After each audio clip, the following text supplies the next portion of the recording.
நீங்கள் கிரிக்கெட் விளையாட தெரிஞ்சவங்க இல்லை கிரிக்கெட் பார்க்க தெரிஞ்சவங்க அப்படின்னா ஓப்பனிங் மேட்ச் எல்லாம் விட்டுருங்க. செமிஃபைனல் அப்படிங்கிற ஒரு விஷயம், ஃபைனல் அப்படிங்கிற அந்த ஆட்டம் எவ்வளவு வெறித்தனமாக இருக்கும். அது மாதிரி தான் தரைப்படை மூலியமாக போர் பண்ணுறது அப்படிங்கிறது போர் முறையிலேயே ரொம்ப சுவாரஸ்யமானது. எதிரியினுடைய கையை காலை முடக்கி போட்டு அடித்து தும்சம் பண்ணுறது அப்படிங்கிறது டைரக்டாக இரத்த கலரியை பார்க்கக்கூடிய நிகழ்வுகள். ஒரு மினி மகாபாரதம் தான் இங்கே நடந்துகிட்டு இருக்கு மிடில் ஈஸ்டில். யுஎஸ்எஸ் ட்ரிபோலி அப்படிங்கிற போர்க்கப்பல் சிங்கப்பூர் வழியாக வந்ததுன்னு சொன்னது நம்ம தான். இப்போ அதில் 5000 போர் வீரர்கள் இருக்காங்க அப்படிங்கிற உண்மையை கண்டறிஞ்சு மக்களுக்கு சொல்றதும் நம்ம தான். சரி, இப்போ தரைப்படை வருகையின் மூலியமா இந்த ஆட்டம் எப்படிப்பட்ட ஆட்டமாக மாறப்போகிறது அப்படிங்கிறத தான் டீட்டெயில்டாக பேச போகிறோம். வாங்க பார்க்கலாம் உறவுகளே, இது பிரசாத் சிக்னேச்சர். உங்களுடைய தொழில் சம்பந்தமான விளம்பரங்களை நமது சேனலில் ஒளிபரப்ப உங்களுக்கான அருமையான வாய்ப்பு. சென்னையோட மற்றொரு அடையாளம் M1 மொபைல் ஷோரூம். உலகத்தரம் வாய்ந்த மொபைல்களை உள்ளூர் சந்தையில் கம்மியான ரேட்டுக்கு, அதுவும் ஆஃபரோட கொடுக்குறாங்க. வாரண்டியோட கேரண்டியும் கன்ஃபார்ம். எல்லா டைப் ஆஃப் மொபைலும் இங்கே வாங்கலாம். ஆன்லைன்லேயும் இருக்குது, ஆஃப்லைன்லேயும் வாங்கிக்கலாம். தொடர்புக்கு 7305258665 இந்த நம்பருக்கு காண்டாக்ட் பண்ணுங்க. நண்பா, உனக்கு நீயே தேர்தல் வச்சுக்கிறியே, நியாயமா இது? நீ மட்டும்தான் நிற்ப, நீ மட்டுமே ஜெயிப்ப.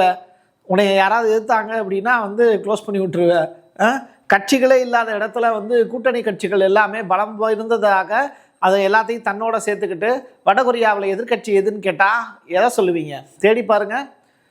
கொரியாவினுடைய தொழிலாளர் கட்சியும் அதன் கூட்டணி கட்சிகளும் சேர்ந்து 99.93% வாக்குகளை பெற்றது. யாரு?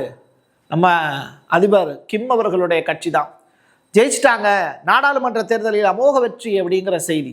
உலகத்திலேயே வடகொரியாவினுடைய நாடாளுமன்ற தேர்தலோ இல்லை வடகொரியாவினுடைய லோக்கல் பாடி எலெக்ஷனோ தான் பேசு பொருளாகவே இருக்காது.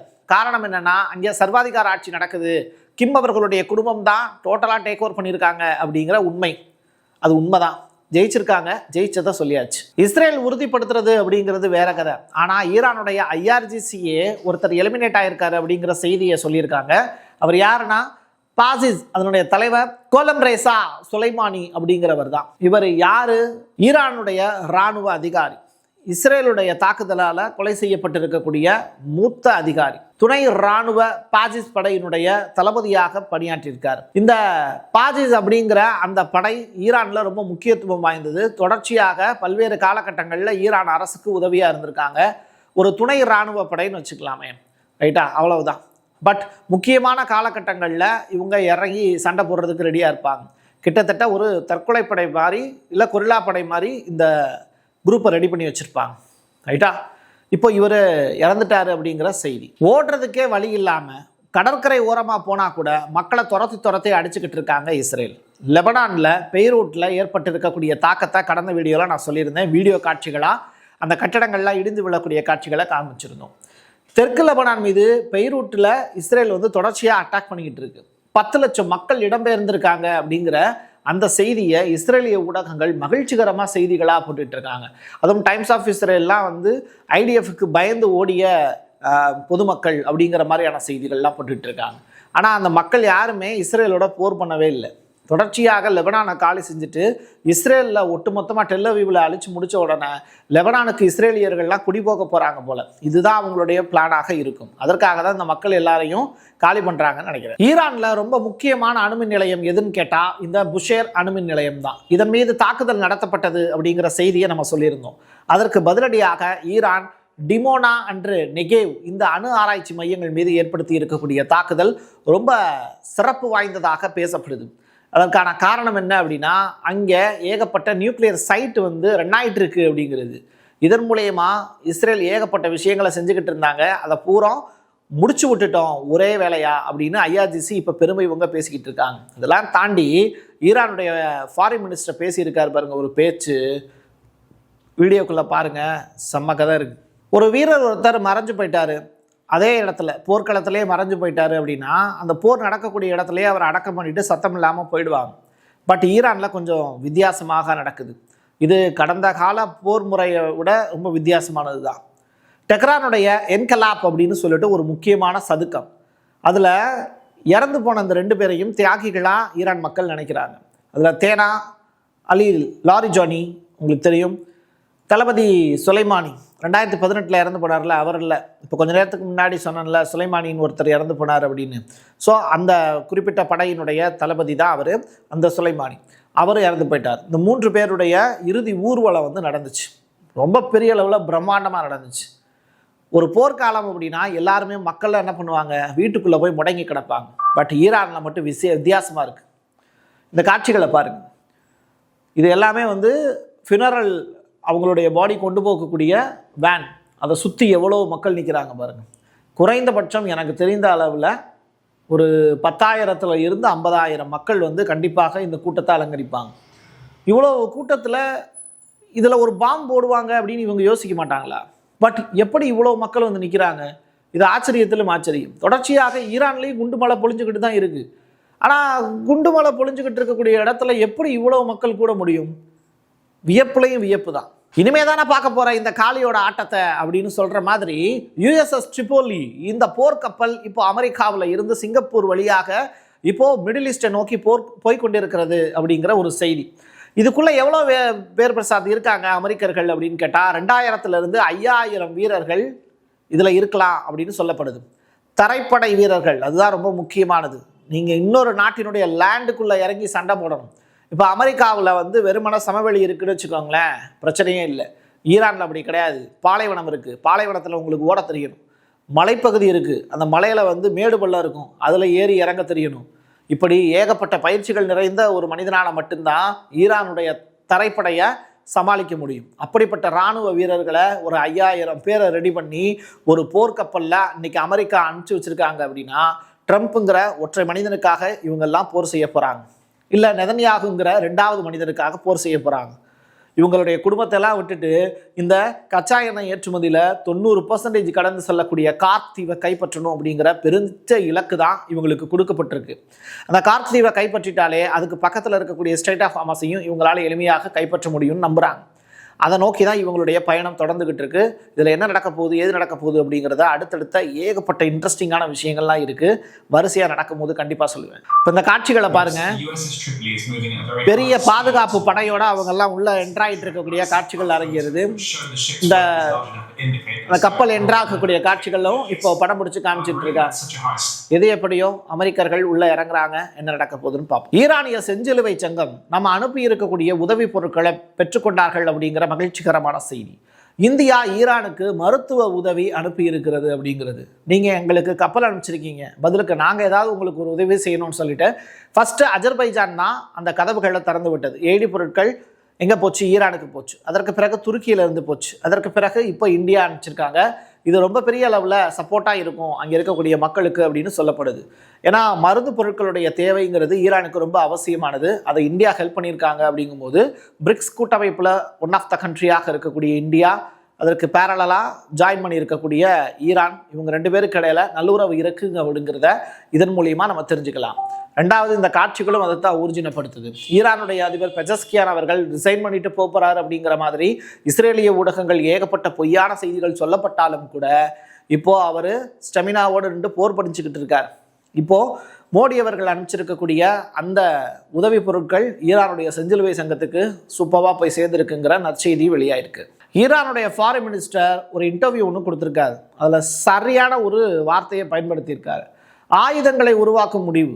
என்ன ஆயுதம்? அணு ஆயுதத்தை உருவாக்கக்கூடிய முடிவு புதிய உச்சத்தலைவருடைய கையில் தான் இருக்குது. அணு ஆயுதங்கள் குறித்த பத்வா, அதாவது சமய தீர்ப்பு யார் எழுதுனா? அயத்துல்லா அலி கமினி அவர்கள் 2000 2008 2 முறை எழுதி மாற்றிருக்காரு. கடைசியாக அவர் எழுதியிருக்கக்கூடிய கடிதத்தில் சொல்லியிருக்கக்கூடிய விஷயம் சமய தீர்ப்பாக அவர் மையப்படுத்தி இருக்கக்கூடிய விஷயம். ஏன்னா அவர் மதகுரு. அவர் எழுதியிருக்கக்கூடிய வார்த்தைகள் வந்து அணு ஆயுதங்களை ஈரான் உருவாக்க வேண்டாம் அப்படிங்கிறது தான் எழுதியிருக்கிறார். இப்போது புதிதாக ஒருத்தர், இந்த தலைமுறைக்கான தலைவர் ஒருத்தர் உருவாயிருக்கார். அப்போது இன்றைக்கி இருக்கக்கூடிய சூழ்நிலைக்கு ஏற்ற மாதிரி அவர் முடிவெடுப்பார். அப்போ இந்த விஷயம் தொடர்பாக யார் முடிவெடுக்கணும்? புதிய உச்சத்தலைவர் தான் முடிவெடுப்பார் அப்படிங்கிற ஸ்டேட்மெண்ட்டை இப்போது ஈரானுடைய ஃபாரின் மினிஸ்டர் அப்பாஸ் ஹராக்கி இந்த ஸ்டேட்மெண்ட்டை பதிவு செஞ்சுருக்கார். இது ரொம்ப ரொம்ப முக்கியத்துவம் வாய்ந்தது. ஈரான் அணு ஆயுதங்களை அடுத்ததாக தயாரிப்பதற்கான வாய்ப்பு இருக்கா அப்படின்னு. இது தொடர்பாக அவர் பேசி இருக்கக்கூடிய வார்த்தைகளும் ரொம்ப கவனிக்கத்தக்கது. A fatwa, as you know, depends on the person who issues it. அமைதிக்கானது தான் ஆயுதங்கள் தயாரிக்கிறோம். ஆனால் அந்த முடிவை யார் எடுக்க போகிறா? புதிய உச்ச தலைவர். இந்தியாவுக்கும் பாகிஸ்தானுக்கும் ஆகாது, இந்தியாவுக்கும் சீனாவுக்கும் ஆகாது. ஆனால் இந்தியாவும் சீனாவும் பிரிக்ஸ் கூட்டமைப்பில் one of the country. But BRICS கூட்டமைப்பில் சீனாவும் இருக்குது, ஈரானும் இருக்குது. இங்கே ஈரான் சீனாவா இந்தியாவா அப்படின்னு சொல்லும்போது பந்திக்கு யாரை கூப்பிடுவாங்கன்னா ஈரான் சீனாவை தான் கூப்பிட்றாங்க. 2வது 3வது எனக்கே பந்தி விட்டு 5வது பந்தியில் தான் இடம் கிடச்சிதுங்கிற கதையாக தான் நம்ம கதை போயிட்டுருக்கு. அதுக்கான காரணம் என்ன அப்படின்னா, இந்தியாவினுடைய எண்ணெய் டேங்கர் அதில் நம்ம ஈரான்கிட்ட இருந்து திருப்பி நம்ம கொண்டு வரும்போது சீனாவினுடைய யுவானில் பணம் செலுத்தினதுக்கு பிறகு தான் இறுதியாக அது கடந்து செல்வதற்கே அனுமதிக்கப்பட்டதுங்கிற செய்தி. அதாவது ஈரானுடைய ரியாலில் நம்ம பணம் கட்டலையாம், சீனாவினுடைய யுவானில் பணம் கட்டதாக இந்த மேற்கத்திய ஊடகங்கள்லாம் செய்திகளை வெளியிட்டிருக்காங்க. இது தொடர்பாக நம்முடைய இந்தியாவினுடைய எக்ஸ்டர்னல் அஃபேர்ஸ் இது தொடர்பான பதிலை இன்னும் கொடுக்கல. கூடிய சீக்கிரம் அவங்க ஒரு பதில் சொல்லுவாங்க. அதுதான் உண்மைத்தன்மை வாய்ந்ததாக நாம் எடுத்துக்கொள்ள வேண்டும். இப்போ நான் உங்களுக்கு 3 முக்கியமான விஷயத்த சொல்ல போகிறேன். அதில் 1, இந்திய எண்ணெய் கப்பலான ஜக் லாட்கி அப்படிங்கிற கப்பல் குஜராத்தில் இருக்கக்கூடிய அதானி போர்ட்ஸ் முந்த்ரா அப்படிங்கிற துறைமுகத்தில் இப்போ இறக்கியிருக்காங்க. இது ஐக்கிய அரபு எமிரேகத்தினுடைய UAEல இருந்து புஜைரா அப்படிங்கிற அந்த துறைமுகத்தில் இருந்து 80,886 மெட்ரிக் டன் கச்சா எண்ணெயை இந்தியாவுக்கு கொண்டு வந்திருக்கு.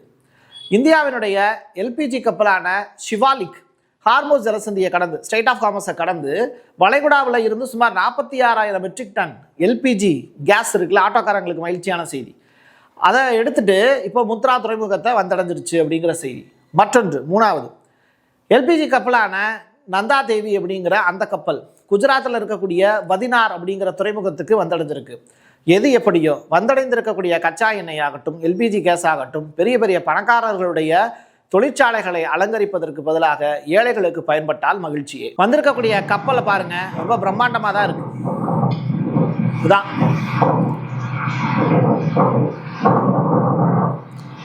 நல்லா இருக்குல்ல கப்பல். வந்தவரெல்லாம் தங்கிவிட்டால் அப்படிங்கிற ஒரு வார்த்தை இருக்கு. அது மாதிரி இந்த கப்பல்லாம் வந்துட்டு இங்கேயே இல்லாமல் மறுபடியும் போய் ஸ்ட்ரைட் ஆஃப் ஹார்மஸில் போயிட்டு அந்த கச்சா எண்ணெயை எடுக்க போகும்போது அமெரிக்காவினுடைய கடற்படை அந்த இடத்துல பெரிய அளவிலான போரை நடத்திக்கிட்டு இருக்குமோ அப்படிங்கிற அச்சம் இருக்குது. கப்பல்கள் போக்குவரத்து எளிமையாயிடுச்சு. கச்சா எண்ணெயினுடைய இருப்பு அந்த இடத்துல ரொம்பவும் கம்மியாக இருக்குது, உற்பத்தி இல்லை. இப்படிப்பட்ட சூழ்நிலையில் கப்பல் போனால் என்ன வந்தால் என்ன அப்படிங்கிற கதை தான் அடுத்ததாக தொடரப்போகுது. எது எப்படியோ ஒரு புறம் ஈரான் அணு ஆயுதங்களை நோக்கி முன்னேறி கொண்டிருக்கிறது, இன்னொரு புறம் அமெரிக்காவினுடைய தரைப்படை ஈரானுக்குள் காலடி எடுத்து வைக்கிறது. அடுத்தடுத்து என்ன நடக்குமோ பயமாக இருக்குது. கிடைக்கக்கூடிய தகவல்களோடு மீண்டும் உங்களை தொடர்பு கொள்கிறேன். என் கையெழுத்து என் மக்களுக்கான உறவுகளே. மீண்டும் ஒரு பதிவில் சந்திக்கலாம். நன்றி, வணக்கம். உங்களுடைய தொழில் சம்பந்தமான விளம்பரங்களை நமது சேனலில் ஒளிபரப்ப உங்களுக்கான அருமையான வாய்ப்பு. சென்னையோட மற்றொரு அடையாளம் M1 மொபைல் ஷோரூம். உலகத்தரம் வாய்ந்த மொபைல்களை உள்ளூர் சந்தையில் கம்மியான ரேட்டுக்கு அதுவும் ஆஃபரோடு கொடுக்குறாங்க. வாரண்டியோட கேரண்டியும் கன்ஃபார்ம். எல்லா டைப் ஆஃப் மொபைலும் இங்கே வாங்கலாம். ஆன்லைன்லேயும் இருக்குது, ஆஃப்லைன்லேயும் வாங்கிக்கலாம். தொடர்புக்கு 7305258665 இந்த நம்பருக்கு காண்டாக்ட் பண்ணுங்க. Prasad signature media broadcasting private limited. நீங்க நியூஸ் ரீடரா மாறணுமா, கண்டென்ட் கிரியேட்டரா உருவாகணுமா, சேட்டலைட் சேனல்ல ரிப்போர்ட்டரா வேலை பார்க்கணுமா, டாக்குமெண்ட்ரி மேக்கிங்ல இருந்து ஜேர்னலிசம் பற்றிய முழுமையான பயிற்சி பெற உங்களுக்கான அருமையான வாய்ப்பு. எங்களை தேடி வாங்க. ஆன்லைன் மற்றும் நேரடி பயிற்சி வகுப்புகளும் சர்டிபிகேட் கோர்ஸாவே கத்துத்தரும். மீடியா துறையில் 10 ஆண்டுகளுக்கு மேல அனுபவம் உள்ளவர்கள் பயிற்சி கொடுப்பார்கள். வாய்ஸ் ஓவர் தொடங்கி வாய்ஸ்லெஸ் பீப்புளுக்காக உங்களை சிறந்த ஜேர்னலிஸ்டா உருவாக்க வேண்டியது எங்களோட பொறுப்பு. ஸ்கூல்ஸ் அண்ட் காலேஜஸ்ல ஜூனியர் ஜேர்னலிஸ்ட்ங்கிற பேர்ல ஒர்க் ஷாப்பும் கண்டக்ட் பண்ணி கொடுக்கிறோம். மோட்டிவேஷனல் ஸ்பீக்கரா கடந்த 15 ஆண்டுகளா கல்வி நிறுவனங்களுக்கு நிகழ்ச்சிகளும் நடத்தி தரோம். தொடர்புக்கு 9944790333 94493594 prasad signature@gmail.com.